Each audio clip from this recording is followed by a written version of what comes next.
is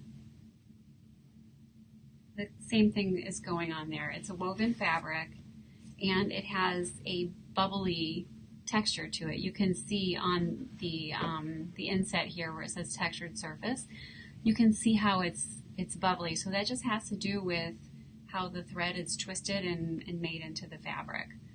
But it's a light woven fabric. It's got gorgeous drape, and then that texture gives it a really unique look.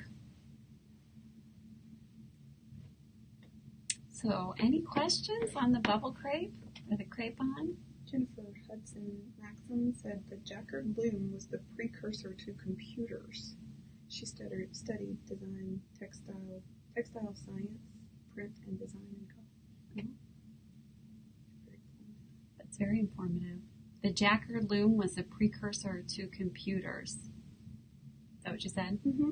And that was Jennifer Hudson Maxim? Mm-hmm. Thank you, Jennifer. Ashley Hill Knowns.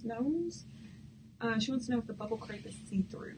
Ashley Hill Knowns wants to know if the Bubble Crepe is see-through.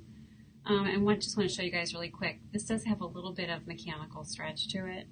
The Bubble Crepe, if you are going to make a tight-fitting garment out of it, which you typically wouldn't, but if you were going to, you'd want to line it.